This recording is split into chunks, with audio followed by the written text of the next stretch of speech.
എല്ലാ ശാലോം TV പ്രേക്ഷകർക്കും വായനയുടെ ലോകമെന്ന ഈ പരിപാടിയുടെ പുതിയൊരു അധ്യായത്തിലേക്ക് ഹൃദ്യമായ സ്വാഗതം.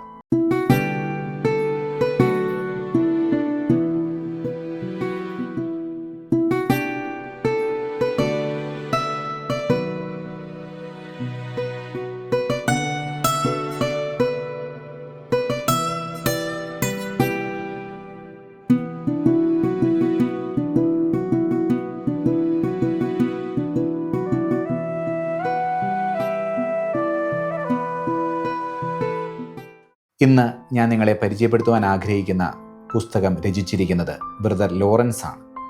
തോമസ് അക്കംബിസ് രചിച്ച വളരെ പ്രസിദ്ധമായ ക്രിസ്ത്യാനുകരണമെന്ന ഗ്രന്ഥം കഴിഞ്ഞാൽ ക്രൈസ്തവ സാഹിത്യത്തിൽ ഏറ്റവുമേറെ വായിക്കപ്പെട്ട ഒരു കൃതിയാണ് ദൈവസാന്നിധ്യ പരിശീലനമെന്ന ഈ ഗ്രന്ഥം. ഭൗതിക ജീവിതത്തെ പോലെ ആത്മീയ ജീവിതത്തിലും നിരവധി സങ്കീർണതകളാൽ കലുഷിതമാകുമ്പോൾ ദൈവത്തിൽ വസിക്കുവാനുള്ള ഏറ്റവും എളുപ്പമുള്ളതും ശരിയായതുമായ മാർഗം പഠിപ്പിക്കുകയാണ് ഈ പുസ്തകം. തോമസ് അക്കംബിസിൻ്റെ ലോകപ്രസിദ്ധമായ ക്രിസ്ത്യാനുകരണം കഴിഞ്ഞാൽ ഏറ്റവും അധികം വായിക്കപ്പെടുന്ന ക്രിസ്തീയ ക്ലാസിക്കാണ് ബ്രദർ ലോറൻസിൻ്റെ ദൈവസാന്നിധ്യ പരിശീലനമെന്ന ഈ ഗ്രന്ഥം. വിദ്യാഹീനനും ഒരു കർമ്മലീത്ത ആശ്രമത്തിലെ കുശിനിക്കാരനുമായിരുന്ന ഈ മനുഷ്യൻ്റെ ജീവിതവും രചനകളും ദൈവ പരിപാലനയുടെ മഹത്തായ പ്രകടനം കൂടിയാണ്. സോഫിയ ബുക്സാണ് ഈ മനോഹരമായ ഗ്രന്ഥം മലയാളത്തിലേക്ക് പരിഭാഷപ്പെടുത്തി പ്രസിദ്ധീകരിച്ചിരിക്കുന്നത്. ഈ ഗ്രന്ഥത്തിൻ്റെ വിവർത്തനം നിർവഹിച്ചിരിക്കുന്നത് EM പോൾ ആണ്. വളരെ ലളിതവും വായനക്കാർക്ക് വളരെ മനോഹരമായി മനസ്സിലാക്കാൻ എളുപ്പമുള്ളതുമായ വിധത്തിൽ വളരെ ഹൃദയസ്പർശിയായ രൂപത്തിലാണ് ഈ ഗ്രന്ഥം മലയാളത്തിലേക്ക് പരിഭാഷപ്പെടുത്തിയിരിക്കുന്നത്. അടുക്കളയിൽ നിന്നും അനശ്വരതയുടെ ലോകത്തിലേക്ക് വിശുദ്ധിയുടെ പടവുകൾ കയറിപ്പോയ ഒരു വിശുദ്ധാത്മാവാണ് ബ്രദർ ലോറൻസ്. പഠനം കൊണ്ടോ പാണ്ഡിത്യം കൊണ്ടോ ഒന്നും വലിയ രീതിയിൽ ശ്രദ്ധിക്കപ്പെട്ട ഒരു വ്യക്തിയായിരുന്നില്ല അദ്ദേഹം.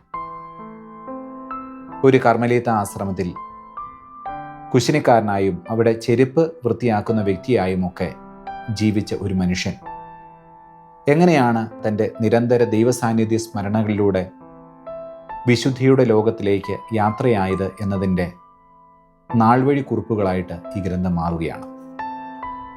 ഞാൻ മൈനർ സെമിനാരിയിൽ പഠിച്ചുകൊണ്ടിരിക്കുന്ന കാലഘട്ടത്തിലാണ് ഈ ഗ്രന്ഥം ഞാൻ ആദ്യമായിട്ട് വായിക്കുന്നത്. അത്ര ചെറുപ്പത്തിൽ തന്നെ ഈ ഗ്രന്ഥം വായിച്ചപ്പോൾ ഇതിലെ രചനാലോകം വളരെ മനോഹരമായി വ്യക്തതയോടുകൂടെ മനസ്സിലാക്കാൻ സാധിച്ചു എന്നത് ഈ ഗ്രന്ഥത്തിൻ്റെ വലിയൊരു സവിശേഷതയായി ഞാൻ കാണുകയാണ്. സാധാരണക്കാരായ കുട്ടികളെ പോലും ആകർഷിക്കുവാൻ കഴിയുന്ന വിധത്തിൽ വിദ്യാർത്ഥികൾക്ക് പോലും യഥേഷ്ടം ദൈവസാന്നിധ്യ സ്മരണയോട് ഒരു ആഭിമുഖ്യം വളരുവാൻ സഹായകരമായ വിധത്തിലാണ് ഈ ഗ്രന്ഥത്തിൻ്റെ രചന നിർവഹിക്കപ്പെട്ടിരിക്കുന്നത്.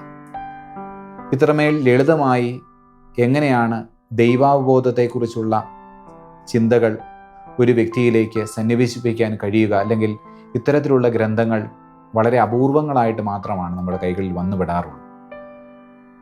തീർച്ചയായിട്ടും നിങ്ങളുടെ ജീവിതത്തിൽ ഒരിക്കലെങ്കിലും വായിച്ചിരിക്കേണ്ട ഒരു ഗ്രന്ഥമാണ് ഇതെന്ന് ഇതിൻ്റെ വായന നിങ്ങളെ ബോധ്യപ്പെടുത്തുമെന്ന കാര്യത്തിൽ സംശയവുമൊന്നുമില്ല. അടുക്കളയിൽ നിന്നും അനശ്വരതയുടെ ലോകത്തിലേക്ക് യാത്രയായ ബ്രദർ ലോറൻസിൻ്റെ ജീവിതത്തിലെ ഹൃദയസ്പർശിയായ അനുഭവങ്ങൾ കൊണ്ടും പ്രത്യേകിച്ച് അദ്ദേഹത്തോട് ആത്മീയ ഉപദേശങ്ങൾ ചോദിച്ച് കത്തെഴുതിയവർക്ക് അദ്ദേഹം കൊടുക്കുന്ന മറുപടിയുടെ രൂപത്തിലും അദ്ദേഹം നടത്തിയ ചില സംഭാഷണങ്ങളുടെ രൂപത്തിലും അദ്ദേഹത്തിൻ്റെ ആധ്യാത്മിക തത്വസംഹിതകളുടെ വിവരണം എന്ന നിലയിലുമൊക്കെയാണ് ഈ ഗ്രന്ഥം രചിക്കപ്പെട്ടിരിക്കുന്നത്. പ്രധാനമായും ഈ ഗ്രന്ഥത്തിന് 3 ഭാഗങ്ങളാണ് ഉള്ളത്. ഇതിലെ ഒന്നാമത്തെ ഭാഗം സംഭാഷണങ്ങൾ എന്ന പേരിലാണ് ക്രമീകരിച്ചിരിക്കുക. പ്രധാനമായിട്ടും 4 സംഭാഷണങ്ങളാണ് ഇതിൽ രേഖപ്പെടുത്തിയിരിക്കുന്നത്. ഇതിൻ്റെ രണ്ടാമത്തെ ഭാഗത്ത് കത്തുകളാണ് ഉൾച്ചേർത്തിരിക്കുന്നത്. ബ്രദർ ലോറൻസിനോട് ആത്മീയ ഉപദേശങ്ങൾ ചോദിച്ചുകൊണ്ട് വ്യത്യസ്തരായ മനുഷ്യർ എഴുതിയിരിക്കുന്ന കത്തുകൾക്ക് അദ്ദേഹം കൊടുക്കുന്ന ആത്മീയ വിചിന്തനങ്ങൾ അടങ്ങിയ കത്തുകളുടെ രൂപത്തിലുള്ള ഒരു ആഖ്യാനമാണ് ഈ രണ്ടാം ഭാഗത്ത് നമുക്ക് കണ്ടുമുട്ടാൻ സാധിക്കുക. ബ്രദർ ലോറൻസിൻ്റെ വിവിധങ്ങളായിട്ടുള്ള ആത്മീയ തത്വങ്ങൾ, എങ്ങനെയാണ് ദൈവസാന്നിധ്യം പരിശീലിക്കേണ്ടത്, അതിൽ ശ്രദ്ധിക്കേണ്ട കാര്യങ്ങൾ എന്താണ്, അല്ലെങ്കിൽ ഏതെല്ലാം വിധത്തിലാണ് നമ്മൾ ആത്മീയ ജാഗ്രത പുലർത്തേണ്ടത് തുടങ്ങിയ വ്യത്യസ്തങ്ങളായ അദ്ദേഹത്തിൻ്റെ ആത്മീയ തത്വദർശനങ്ങളാണ് മൂന്നാമത്തെ ഭാഗത്ത് അദ്ദേഹം എഴുതി ചേർത്തിരിക്കുന്നത്. ഇങ്ങനെ 3 ഭാഗങ്ങളായി തിരിച്ചിരിക്കുന്ന വളരെ മനോഹരമായ, വളരെ ലളിതമായ ഒരു ആധ്യാത്മിക ഗ്രന്ഥമാണ് ഈ ഗ്രന്ഥം. നമുക്കറിയാം, ലോക ക്രൈസ്തവ സാഹിത്യത്തിൽ എന്നും ഏറെ ചർച്ച ചെയ്യപ്പെട്ടുള്ള തോമസ് അക്കംബസിൻ്റെ ക്രിസ്ത്യാനുകരണം അല്ലെങ്കിൽ ഇമിറ്റേഷൻ ഓഫ് ക്രൈസ്റ്റ് എന്ന് പറയുന്ന കൃതി, നിത്യജീവിത വ്യവഹാരങ്ങളുടെ വെളിച്ചത്തിൽ എങ്ങനെ ഒരു വ്യക്തിക്ക് ആത്മീയമായ ജാഗ്രത പുലർത്താമെന്നതിനെക്കുറിച്ചുള്ള വ്യത്യസ്തങ്ങളായ വിചിന്തനങ്ങളാണ് ആ കൃതിയുടെ ഉള്ളടക്കം. എക്കാലത്തെയും ക്ലാസിക്കൽ രചനയാണ് ക്രിസ്ത്യാനുകരണം എന്ന് പറയുന്ന ഗ്രന്ഥം.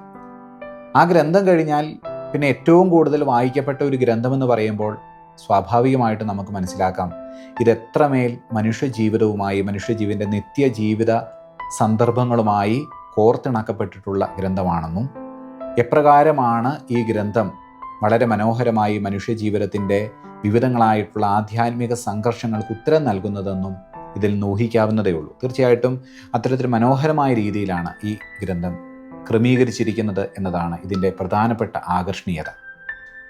ഈ ഗ്രന്ഥത്തിൻ്റെ അവതാരികയിൽ ഇപ്രകാരം പറയപ്പെട്ടിട്ടുണ്ട്: തോമസ് അക്കംബിസിൻ്റെ ക്രിസ്ത്യാനുകരണം കഴിഞ്ഞാൽ പിന്നീട് ഏറ്റവും അധികം വായിക്കപ്പെടുന്ന ക്രിസ്തീയ ക്ലാസിക് ഗ്രന്ഥമാണ് ബ്രദർ ലോറൻസിൻ്റെ ദൈവസാന്നിധ്യ പരിശീലനം. പുറനാട്ടുകര ശ്രീരാമകൃഷ്ണ ആശ്രമവും തിരുവല്ല ക്രൈസ്തവ സാഹിത്യ സമിതിയും അനേകം ദശാബ്ദങ്ങൾക്ക് മുമ്പ് ഈ ഗ്രന്ഥത്തിൻ്റെ മലയാള വിവർത്തനങ്ങൾ പ്രസിദ്ധീകരിച്ചിട്ടുണ്ട്.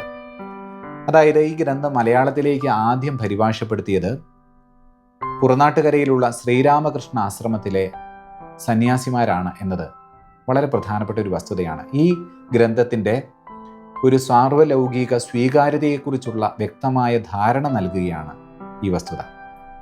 ഒരു അക്രൈസ്തവ സന്യാസ പാരമ്പര്യത്തെ പോലും സ്വാധീനിക്കാൻ, അല്ലെങ്കിൽ അവരുടെ ആധ്യാത്മിക ചിന്തകളെ പോലും സ്വാധീനിക്കാൻ ഈ ക്രൈസ്തവ ക്ലാസിക്കൽ സാഹിത്യത്തിനായിട്ടുണ്ട്, അല്ലെങ്കിൽ ഈ ആധ്യാത്മിക സാഹിത്യത്തിനായിട്ടുണ്ട് എന്നത് ഈ ഗ്രന്ഥത്തിൻ്റെ ആഴം എത്രയധികമുണ്ട് എന്ന് ഓർമ്മപ്പെടുത്തുകയാണ്. സാധാരണക്കാരെ മനുഷ്യർക്ക് പോലും ദൈവസാന്നിധ്യ അവബോധത്തെ നൽകുവാൻ, ആത്മീയ ഉൾക്കാഴ്ചകളെ നൽകുവാൻ ഈ ഗ്രന്ഥം സഹായകമായതിൻ്റെ പ്രധാനപ്പെട്ട കാരണമെന്ന് പറയുന്നത് അത്രമേൽ ലളിതമായ രീതിയിൽ ഇത് ദൈവസാന്നിധ്യ പരിശീലനത്തിൻ്റെ പാഠങ്ങൾ നമുക്ക് പറഞ്ഞു തരുന്നു എന്നതുകൊണ്ടാണ്. വിദ്യാസമ്പന്നനായൊരു വ്യക്തി ആയിരുന്നില്ല ബ്രദർ ലോറൻസ്. ആരാണ് ബ്രദർ ലോറൻസ് എന്നൊന്ന് അറിഞ്ഞിരിക്കുന്നത് നല്ലതാണ്. ഫ്രാൻസിലെ ലൊറൈൻ എന്ന സ്ഥലത്താണ് അദ്ദേഹം ജനിച്ചത്. നിക്കോളാസ് ഹെർമാൻ എന്നായിരുന്നു അദ്ദേഹത്തിൻ്റെ ആദ്യത്തെ പേര്. 17-ാം നൂറ്റാണ്ടിൽ യൂറോപ്പിനെ മുഴുവൻ ചോരക്കളമാക്കി മാറ്റിയ 30 വർഷ യുദ്ധത്തിൽ ഒരു സാധാരണ പടയാളിയായി സേവനം ചെയ്യുവാൻ അദ്ദേഹം നിർബന്ധിതനായി. യുദ്ധത്തിലേറ്റ മുറിവുകൾ മൂലമുണ്ടായ ശാരീരിക വൈകല്യവുമായിട്ടാണ് അദ്ദേഹം സൈനിക സേവനത്തിൽ നിന്ന് വിരമിച്ചത്. ഒടുവിൽ പാരീസിലെ കർമ്മലീത്ത ആശ്രമത്തിൽ പ്രവേശനം ലഭിച്ച അദ്ദേഹം ബ്രദർ ലോറൻസ് എന്ന പേര് സ്വീകരിച്ചുകൊണ്ട് അവിടെ ഒരു അന്തേവാസിയായി കഴിയുകയായിരുന്നു. അദ്ദേഹം വിദ്യാസമ്പന്നനായൊരു വ്യക്തി ആയിരുന്നില്ല എന്ന് സൂചിപ്പിച്ചു. അതുകൊണ്ട് തന്നെ അദ്ദേഹത്തിൻ്റെ വിദ്യാഭ്യാസക്കുറവും ശാരീരിക വൈകല്യവുമൊക്കെ പരിഗണിച്ചുകൊണ്ട് സന്യാസ ജീവിതത്തിലെ ആദ്യത്തെ 15 വർഷക്കാലം അദ്ദേഹത്തിന് അടുക്കള ജോലിയാണ് ലഭിച്ചിരുന്നത്. 100-ലേറെ അംഗങ്ങളുള്ള ഒരു ആശ്രമത്തിൽ അവർക്ക് ഭക്ഷണം ഉണ്ടാക്കുകയും അവരെ പരിചരിക്കുകയൊക്കെ ചെയ്യുക എന്ന ഉത്തരവാദിത്വമായിരുന്നു അദ്ദേഹത്തിന് നൽകപ്പെട്ടിരുന്നത്. പക്ഷെ ആ കാലയളവിൽ അത്രയേറെ തിരക്കേറിയ ജോലികൾക്ക് നടുവിലും എങ്ങനെയാണ് നിരന്തരം ദൈവസാന്നിധ്യ സ്മരണ നിലനിർത്തിക്കൊണ്ട് ദൈവാനുഭവത്തിലൂടെ അദ്ദേഹം വളർന്നത് എന്നതിൻ്റെ സാക്ഷ്യരേഖകളായിട്ടാണ് ഈ ഗ്രന്ഥം രചിക്കപ്പെട്ടിരിക്കുന്നത്. വളരെ ലളിതമാണ് ക്രിസ്തീയ ജീവിതം. പക്ഷെ പലപ്പോഴും നമ്മൾ ലളിതമായ ക്രിസ്തീയ ജീവിതത്തെ പല തെറ്റായ ധാരണകൾ കൊണ്ട് സങ്കീർണമാക്കുന്നതായി പലപ്പോഴും തോന്നിയിട്ടുണ്ട്. ലളിതമായ ഈ ക്രിസ്തീയ ജീവിതത്തിൻ്റെ സങ്കീർണതകളെ ഒഴിച്ചു മാറ്റി നിർത്തിക്കൊണ്ട് കുറച്ചുകൂടി ലളിതമായ രീതിയിൽ അതിനെ അന്വേഷിക്കുവാനും ആത്മീയ സായുജ്യത്തിലേക്ക് കടന്നു വരുവാനുമൊക്കെ ഈ ഗ്രന്ഥം നമുക്ക് നല്ല ഒരു ധ്യാന പരിശീലനം നൽകുന്നുണ്ട് എന്നുള്ളതാണ് ഈ ഗ്രന്ഥത്തിൻ്റെ ഏറ്റവും പ്രധാനപ്പെട്ട മഹത്വം. ഇന്ന് പല വിധത്തിലുള്ള ധ്യാന രീതികൾ, കോഴ്സുകൾ, ദൈവശാസ്ത്ര പരിശീലനങ്ങൾ ഒക്കെ ഉണ്ട്. പക്ഷെ പലപ്പോഴും ഇത്തരത്തിലുള്ള പരിശീലനങ്ങളിലൊക്കെ സംഭവിക്കുന്ന ഒരു അപകടം എന്താണെന്ന് ചോദിച്ചാൽ തീർച്ചയായിട്ടും അത് ആവശ്യമാണ്. അത്തരത്തിലുള്ള ചിന്തകളും അന്വേഷണങ്ങളും വളരെ പ്രധാനപ്പെട്ടതുമാണ് എന്ന് വരികിലും പലപ്പോഴും അതിനെ സങ്കീർണമായ രീതിയിൽ പ്രത്യേകിച്ച് ബുദ്ധി ഉപയോഗിച്ചുകൊണ്ട് ദൈവാന്വേഷണം നടത്താനുള്ള ഒരു പരിശ്രമം ഈ കാലഘട്ടത്തിൽ ഏറി വരുന്നുണ്ട്. അതുകൊണ്ട് തന്നെ പ്രാർത്ഥനകൾക്ക് ശേഷവും നമ്മൾ ശൂന്യരായ മനുഷ്യരായി അല്ലെങ്കിൽ ബുദ്ധിയിലൂടെ ദൈവത്തെ കണ്ടെത്തുന്നതിൽ പരിശ്രമിച്ച് നിസ്സഹായരായി മടങ്ങുന്ന വിരസമായ ഒരു ആധ്യാത്മിക ജീവിതത്തിലേക്ക് മടങ്ങുന്നവരായി നമ്മുടെ ജീവിതം വഴിമാറി പോകുന്നുമുണ്ട്. അവിടെയാണ് നിങ്ങൾ എന്നിൽ വസിക്കുവിൻ ഞാൻ നിങ്ങളിലും വസിക്കുമെന്ന വിശുദ്ധ യോഹന്നാൻ്റെ സുവിശേഷത്തിലെ 15-ാം അധ്യായം 4-ാം വചനത്തിൻ്റെ ആ ഉൾക്കാമ്പ് സ്വീകരിച്ചുകൊണ്ട് ഒരു ദൈവസാന്നിധ്യ പരിശീലനത്തിനുള്ള പരിശ്രമം നമ്മൾ ആരംഭിക്കുന്നത്. ഇതാണ് യഥാർത്ഥത്തിൽ ക്രിസ്തീയ ജീവിതം എന്ന് പറയുന്നത്. ക്രിസ്തുവിൽ വസിക്കുക, നിരന്തരം അവനെക്കുറിച്ചുള്ള സ്മരണകളാൽ നമ്മുടെ ആത്മാവിനെ സജീവമാക്കുക. ദൈവത്തിൽ വസിക്കുവാൻ ഏറ്റവും എളുപ്പവും ശരിയായതുമായ മാർഗമാണ് ബ്രദർ ലോറൻസ് ഈ ഗ്രന്ഥത്തിലൂടെ നമുക്ക് പകർന്നു നൽകുന്നത്. അദ്ദേഹത്തിൻ്റെ ജീവിതത്തിൽ ഞാൻ സൂചിപ്പിച്ചു, അദ്ദേഹത്തിന് സാധാരണമായ ജോലികൾ എന്ന് വെച്ചാൽ അടുക്കളയിലുള്ള ജോലിയും ചെരുപ്പ് വൃത്തിയാക്കലും ചെരുപ്പ് തുന്നലും തുടങ്ങിയ ലളിതങ്ങളായ ജോലികളായിരുന്നു അദ്ദേഹം ആശ്രമത്തിൽ ചെയ്തു പോന്നിരുന്നത്. പക്ഷെ അദ്ദേഹം ആ ജോലികൾക്ക് നടുവിലും വളരെ മനോഹരമായി പ്രാർത്ഥന നടത്തുന്നതിൽ ശ്രദ്ധിച്ചു എന്നതാണ് അദ്ദേഹത്തിൻ്റെ ആധ്യാത്മിക ജീവിതത്തിൻ്റെ ഏറ്റവും പ്രധാനപ്പെട്ട വിജയം. അടുക്കള ജോലിയും അദ്ദേഹത്തിന് പ്രാർത്ഥനയായി മാറി. പലപ്പോഴും ഇന്ന് തിരക്കുകൾ മൂലം അല്ലെങ്കിൽ ജോലി തിരക്കുകൾ മൂലം പ്രാർത്ഥിക്കാൻ ഞങ്ങൾക്ക് സമയം കിട്ടാറില്ല എന്ന് പരിഭവം പറയുന്നവരും ന്യായീകരണം നടത്തുന്നവരുമൊക്കെ ഏറി വരികയാണ്. ചിലരെങ്കിലും പറയുന്ന ഒരു കാര്യം ഞാൻ കേട്ടിട്ടുണ്ട്,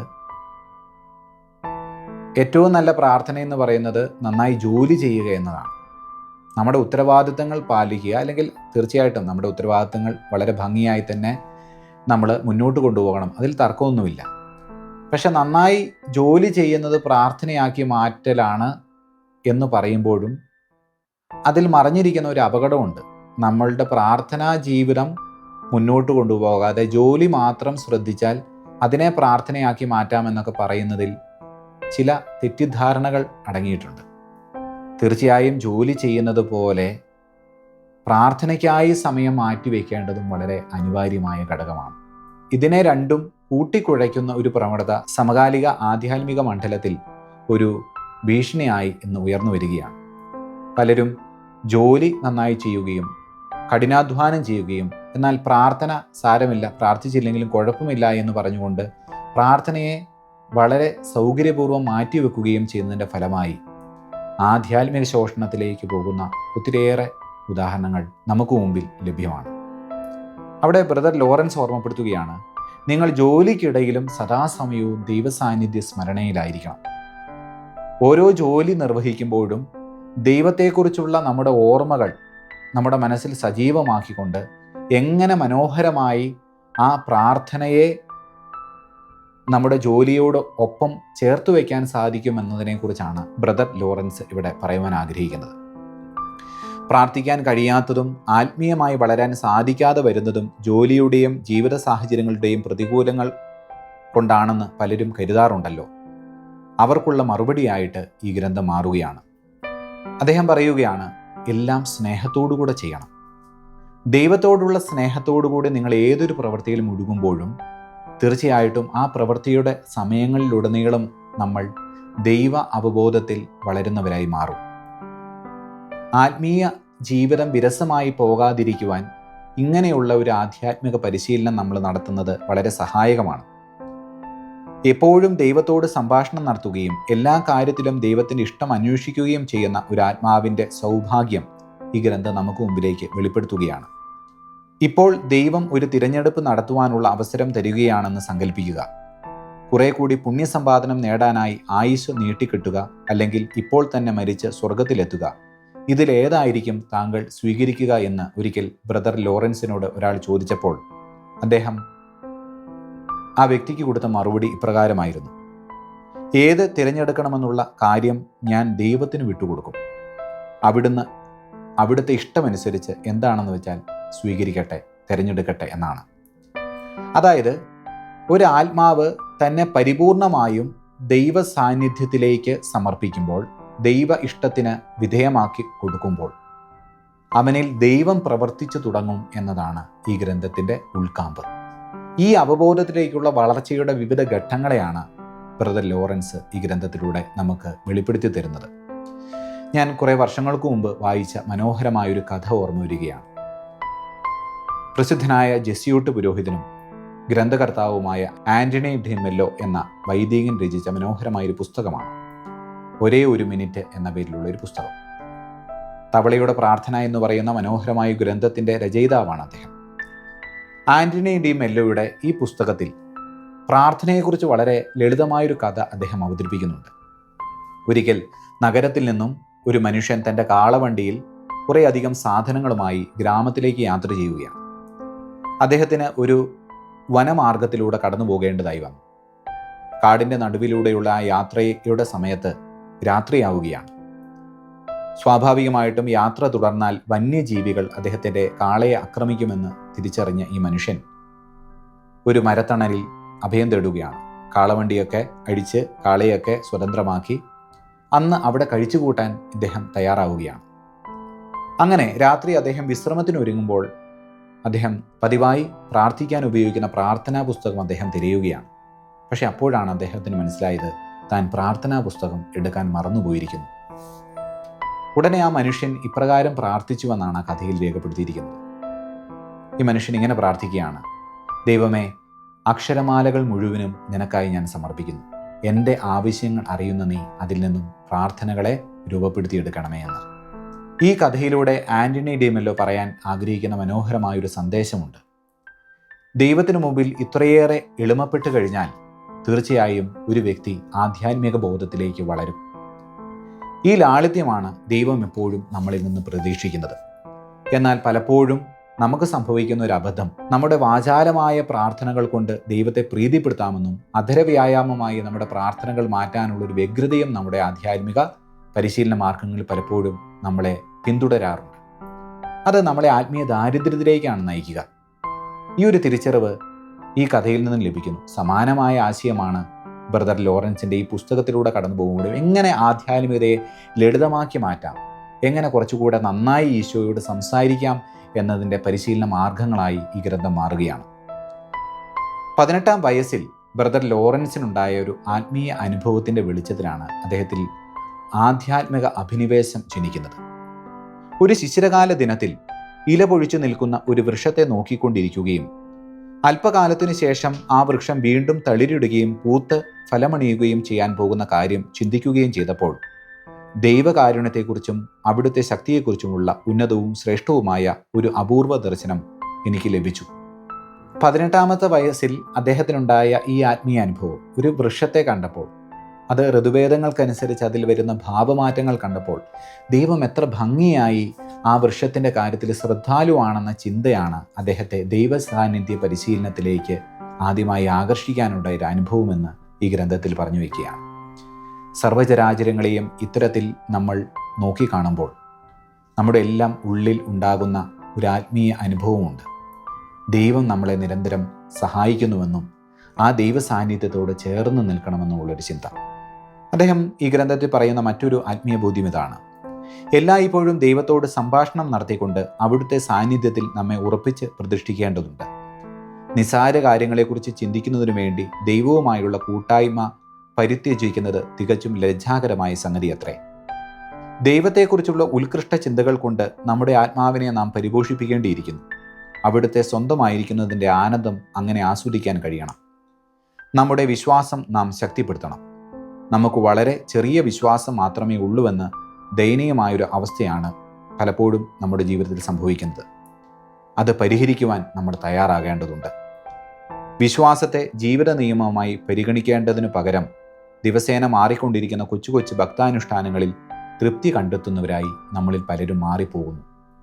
പലപ്പോഴും ആധ്യാത്മികത എന്നാൽ നമ്മൾ ചെയ്തു കൂട്ടുന്ന ചില പ്രവൃത്തികളാണ് എന്നുള്ളൊരു തെറ്റിദ്ധാരണ ഇന്ന് ആധ്യാത്മിക മണ്ഡലത്തിൽ സജീവമാകുന്നുണ്ട്. അത് അപകടകരമാണ് എന്ന് അദ്ദേഹം ഓർമ്മപ്പെടുത്തുകയാണ്. ചില നിമിഷങ്ങളെങ്കിലും ആധ്യാത്മിക ജീവിതത്തിലൂടെ കടന്നു പോകുന്നവർക്ക് വിരസത അനുഭവപ്പെടുവാൻ സാധ്യതയുണ്ട്. മരുഭൂമി അനുഭവം എന്നൊക്കെയാണ് ആധ്യാത്മിക പിതാക്കന്മാർ അതിനെക്കുറിച്ച് പറയുക. വിരസമായ ഈ ആധ്യാത്മിക അനുഭവത്തിൻ്റെ നടുവിലും ചിലർ പ്രാർത്ഥന ഉപേക്ഷിച്ച് കടന്നു പോകാനുള്ള പ്രലോഭനം ഉണ്ടാകാറുണ്ട്. എന്നാൽ അത്തരം അനുഭവങ്ങളെ സധൈര്യം നേരിടേണ്ടതായിട്ടുണ്ട് എന്ന് ബ്രദർ ലോറൻസ് ഈ ഗ്രന്ഥത്തിലൂടെ ഓർമ്മപ്പെടുത്തുകയാണ്. കഷ്ടതയിലൂടെയോ സന്തോഷത്തിലൂടെയോ ഏതിലൂടെ ദൈവം നമ്മെ നയിച്ചാലും ദൈവഹിതം നിർവഹിക്കപ്പെടുന്നതിൽ നാം ആനന്ദം കണ്ടെത്തേണ്ടതുണ്ട് എന്നാണ് അദ്ദേഹം പറയുന്നത്. ചിലപ്പോഴെങ്കിലുമൊക്കെ നമുക്ക് പ്രാർത്ഥനയിൽ വിരസത അനുഭവപ്പെടുമ്പോൾ നമ്മൾ ചെയ്യാറുണ്ടല്ലോ, ഇനി പ്രാർത്ഥിച്ചത് മതി, പ്രാർത്ഥിച്ചിട്ടൊരു സുഖം ഉണ്ടാവുന്നില്ല എന്നൊക്കെ പറഞ്ഞ് നമ്മൾ ആ പ്രലോഭനങ്ങൾക്ക് വഴങ്ങി നമ്മൾ വിരസതയോടുകൂടെ പ്രാർത്ഥന അവസാനിപ്പിച്ച് കടന്നു പോകാറുണ്ട്. അദ്ദേഹം പറയുകയാണ്, സന്തോഷത്തിൻ്റെ അനുഭവത്തിലായാലും, അതായത് പ്രാർത്ഥന സന്തോഷം നൽകുന്ന അനുഭവമായാലും വിരസത നൽകുന്ന അനുഭവമായാലും അത് നമ്മൾ ഉപേക്ഷിക്കാൻ പാടില്ല. അതിൽ നിരന്തരം നമ്മൾ മുന്നോട്ട് പോയിക്കൊണ്ടിരിക്കണം. അപ്പോഴാണ് ആധ്യാത്മികമായ ബോധ്യം നമ്മളിൽ സജീവമാവുക എന്നതാണ് അദ്ദേഹം പറയുക. പണ്ട് എൻ്റെ ഒരു ആധ്യാത്മിക പിതാവ് എന്നോട് പങ്കുവെച്ച ഒരു അനുഭവം ഓർമ്മ വരികയാണ്. അദ്ദേഹത്തിൻ്റെ അമ്മ ചെയ്യാറുള്ള ഒരു ദൈവസാന്നിധ്യ പരിശീലനമാണ്. ഒരുപക്ഷെ പല വീടുകളിലും പ്രായമായ അമ്മച്ചിമാർ ഇത് ചെയ്തിട്ടുണ്ടാവാം, ചെയ്തുകൊണ്ടിരിക്കുന്നവരും ഉണ്ടാകാം. അതിങ്ങനെയാണ്, ഈ അമ്മച്ചി അരി കഴുകുന്ന സമയങ്ങളിലൊക്കെ ഇപ്രകാരം പ്രാർത്ഥിക്കുമായിരുന്നത്രേ: ഈശോയെ, ഞാൻ ഈ അരി കഴുകി വൃത്തിയാക്കുന്നത് പോലെ എൻ്റെ ആത്മാവിനെയും നീ കഴുകി വിശുദ്ധീകരിക്കണമേ. എത്ര ലളിതമായ പ്രാർത്ഥനയാണ്! യഥാർത്ഥത്തിൽ ബ്രദർ ലോറൻസ് പറയുന്ന ഈ പുസ്തകത്തിൽ പറയുന്ന ആ ആധ്യാത്മിക സാധനയുടെ മുഴുവൻ ഉൾക്കാമ്പും ഈ അമ്മച്ചിയുടെ പ്രാർത്ഥനയിലുണ്ട് എന്നാണ് ഞാൻ വിശ്വസിക്കുന്നത്. ഇതാണ് ദൈവസാന്നിധ്യ സ്മരണ എന്ന് പറയുന്നത്. ഓരോ സമയവും നമ്മൾ ചെയ്യുന്ന ഓരോ പ്രവൃത്തികളെയും പ്രാർത്ഥനയാക്കി മാറ്റുക. അങ്ങനെ ചെയ്താലുള്ള പ്രധാനപ്പെട്ട ഗുണം എന്താണ്? ആത്മനാശത്തിൽ നിന്ന് നമ്മൾ രക്ഷ പ്രാപിക്കും. ആത്മനാശം സംഭവിക്കുമോ രക്ഷപ്പെടുമോ എന്നൊന്നും പരിഗണിക്കാതെയും സവിശേഷ താല്പര്യങ്ങളൊന്നുമില്ലാതെയും എപ്പോഴും സ്നേഹത്താൽ നയിക്കപ്പെടുക എന്നതാണ് ജീവിതത്തിൻ്റെ പ്രധാനപ്പെട്ട തത്വം. നമ്മൾ ഒന്നിനെക്കുറിച്ചും ആകുലപ്പെടേണ്ട, അല്ലെങ്കിൽ ദൈവത്തിന് ഇഷ്ടമാകുന്നുണ്ടോ, അങ്ങനെയൊന്നും നമ്മളിങ്ങനെ ക്രൈറ്റീരിയ വെച്ചിട്ടുള്ള ഒരു ആധ്യാത്മിക അന്വേഷണമായിരിക്കരുത് നമ്മുടേത്. മറിച്ച് സ്നേഹത്തിൽ അധിഷ്ഠിതമായിരിക്കണം. എപ്പോഴും അദ്ദേഹം പറയുകയാണ്, ദൈവത്തിൻ്റെ ഇഷ്ടം എന്താണോ അത് നിറവേറട്ടെ. അതായത് നമ്മൾ കാണുന്നുണ്ട് ഗെത്സമേനിൽ കർത്താവിൻ്റെ മനോഹരമായ പ്രാർത്ഥന, കഴിയുമെങ്കിൽ ഈ പാനപാത്രം ഇതിൽ നിന്ന് അകന്നു പോകട്ടെ. പക്ഷേ തൊട്ടടുത്ത നിമിഷം ഈശോ പ്രാർത്ഥിക്കുന്ന മറ്റൊരു പ്രാർത്ഥന, അത് കൂടുതൽ ആഴമേറിയ ഒരു ആധ്യാത്മിക ബോധത്തിലേക്ക് നമ്മൾ നയിക്കുക. എങ്കിലും എൻ്റെ ഹിതമല്ല, നിൻ്റെ ഹിതം നിറവേറട്ടെ. ബ്രദർ ലോറൻസ് എപ്പോഴും നമ്മളോട് പറഞ്ഞ് ബോധ്യപ്പെടുത്തുവാൻ ആഗ്രഹിക്കുന്ന ഒരു ആധ്യാത്മിക തത്വചിന്ത ഇതാണ്: ദൈവത്തിൻ്റെ ഇഷ്ടത്തിന് നിന്നെ തന്നെ വിട്ടുകൊടുക്കണം. ദൈവദാനങ്ങളിൽ ആനന്ദം കണ്ടെത്തുന്നതിന് പകരം അവയെ നിരാകരിക്കുകയും ദാനങ്ങൾക്കുപരി ദൈവത്തിലേക്ക് നടക്കുകയും ചെയ്യുന്ന ഒരു ആത്മാവിന് മാത്രമേ ആത്മീയ അനുഭൂതി കിട്ടുകയുള്ളൂ. ആത്മീയ അനുഭൂതി നേടണമെങ്കിൽ നാം എങ്ങനെയാണ് വ്യാപരിക്കേണ്ടത് എന്ന മനോഹരമായ ചിന്ത അദ്ദേഹം പറഞ്ഞു തരികയാണ്. ദൈവത്തോടുള്ള സ്നേഹത്തെ പ്രതിയാണ് ഒരു സന്യാസിയുടെ ജീവിതം താൻ തിരഞ്ഞെടുത്തത്. ഞാൻ അവന് വേണ്ടി മാത്രം ജീവിക്കാൻ ആഗ്രഹിക്കുന്നു. നശിച്ചാലും രക്ഷിക്കപ്പെട്ടാലും അവിടുത്തെ സ്നേഹത്തിനു വേണ്ടി ജീവിക്കുക എന്നത് മാത്രമാണ് എൻ്റെ പ്രധാനപ്പെട്ട ആഗ്രഹം എന്ന് അദ്ദേഹം പറയുന്നുണ്ട്. എപ്പോഴും ദൈവത്തോട് സംഭാഷണം നടത്തിക്കൊണ്ടിരിക്കാനും എല്ലാ കാര്യങ്ങളിലും അവിടുത്തോട് ബന്ധപ്പെടുത്തി ചിന്തിക്കുവാനും ആദ്യമൊക്കെ അല്പം ദീർഘക്ഷമ ആവശ്യമാണ്. എന്നിരുന്നാലും ശ്രദ്ധിച്ചാൽ യാതൊരു പ്രശ്നവുമില്ലാതെ അവിടുത്തെ സ്നേഹത്താൽ മതിക്കപ്പെടുന്ന അനുഭവം ഉണ്ടാകും. ദൈവമേ, അങ്ങ് ഇത് ചെയ്യുവാൻ എന്നെ പ്രാപ്തനാക്കുന്നില്ലെങ്കിൽ എനിക്കിത് ചെയ്യാൻ കഴിയുകയില്ല. അപ്പോൾ തന്നെ അതും അതിൽ കൂടുതലായും ചെയ്യുവാൻ എനിക്ക് ശക്തി ലഭിക്കുമെന്ന് അദ്ദേഹം രേഖപ്പെടുത്തുന്നുണ്ട്. അതായത് ഏതൊരു പ്രവൃത്തി ചെയ്യുമ്പോഴും തന്നിൽ ആശ്രയിക്കാതെ ദൈവാശ്രയബോധത്തിലേക്ക് വളർന്നു കഴിയുമ്പോൾ തനിക്ക് കൂടുതലായി ചെയ്യാനുള്ള അനുഗ്രഹം കർത്താവ് നൽകും എന്നതാണ് ഈ ദൈവസാന്നിധ്യ സ്മരണയുടെ അടിസ്ഥാനമായി വർത്തിക്കുന്നത്. നമ്മൾ ദൈവത്തോട് വളരെ ലളിതമായി ഇടപെടണം. ഔപചാരികതയൊന്നുമില്ലാതെ സംസാരിക്കണം. സഹായം ആവശ്യമായി വരുന്ന സാഹചര്യങ്ങളിൽ അവ ചോദിക്കണം. ദൈവം ഒരിക്കലും സഹായം നിരസിക്കുകയില്ല. ഇങ്ങനെ ആധ്യാത്മിക ജീവിതത്തിൽ എങ്ങനെയാണ് നമ്മൾ ദൈവത്തോട് ചേർന്ന് നിന്ന് പ്രവർത്തിക്കേണ്ടത്, ദൈവസാന്നിധ്യത്തിൻ്റെ സ്മരണകളെ എങ്ങനെയാണ് നമ്മുടെ ഉള്ളിൽ സജീവമാക്കേണ്ടത് എന്നതിൻ്റെ വിവിധങ്ങളായിട്ടുള്ള തലങ്ങൾ ഏറ്റവും ലളിതമായി ബ്രദർ ലോറൻസ് നമുക്ക് പറഞ്ഞു തരികയാണ്. അദ്ദേഹം ആശ്രമത്തിൽ ജോലി തിരക്കിനിടയിലും എങ്ങനെയാണോ കാനോന നമസ്കാരം ചൊല്ലി പ്രാർത്ഥിച്ചത്, അതേപോലെ തന്നെ ആ ജോലികളുടെ വേളകളിലും പ്രാർത്ഥനാനിരതനായിരിക്കാൻ അദ്ദേഹത്തിന് സാധിച്ചിരുന്നു എന്നാണ് പറയുന്നത്. അദ്ദേഹത്തിൻ്റെ സഹായം അഭ്യർത്ഥിച്ചു ഒത്തിരിയേറെ പേര് അദ്ദേഹത്തിന് എഴുതുന്ന കത്തുകൾ ഈ പുസ്തകത്തിൽ ഉൾച്ചേർത്തിട്ടുണ്ട്. ആ കത്തുകൾ പലതും വായിക്കുമ്പോൾ നമുക്ക് മനസ്സിലാകും ഇതൊക്കെ നമ്മളും ജീവിതത്തിൽ അനുഭവിക്കുന്ന പ്രശ്നങ്ങളാണല്ലോ എന്ന്. വളരെ വ്യക്തതയോടുകൂടെ അത്തരം ആധ്യാത്മിക പ്രതിസന്ധികളെ എങ്ങനെ മറികടക്കണമെന്ന് വളരെ മനോഹരമായി ബ്രദർ ലോറൻസ് ഈ ഗ്രന്ഥത്തിലൂടെ നമുക്ക് പറഞ്ഞു തരികയാണ്. പ്രിയപ്പെട്ടവരെ, ആധ്യാത്മിക ജീവിതത്തിൽ വളരണമെന്ന് ആഗ്രഹിക്കുകയും എന്നാൽ ജോലി തിരക്കുകൾ മൂലം പലപ്പോഴും നന്നായി പ്രാർത്ഥിക്കാൻ കഴിയാതെ പോവുകയും ചെയ്യുന്നവരാണോ നിങ്ങൾ? എങ്കിൽ തീർച്ചയായും ബ്രദർ ലോറൻസ് രചിച്ച ദൈവസാന്നിധ്യ പരിശീലനം എന്ന ഈ ഗ്രന്ഥം നിങ്ങൾ തീർച്ചയായിട്ടും വായിച്ചിരിക്കണം. കാരണം നിങ്ങളുടെ ജോലി തിരക്കിനിടയിലും വളരെ മനോഹരമായി ദൈവസാന്നിധ്യ സ്മരണയാൽ നിറഞ്ഞുകൊണ്ട് നിങ്ങളുടെ ആധ്യാത്മിക ജീവിതത്തെ പുതിയൊരു വെളിച്ചത്തിലേക്ക് വഴി നടത്തുവാൻ ഈ ഗ്രന്ഥം നിങ്ങളെ സഹായിക്കും.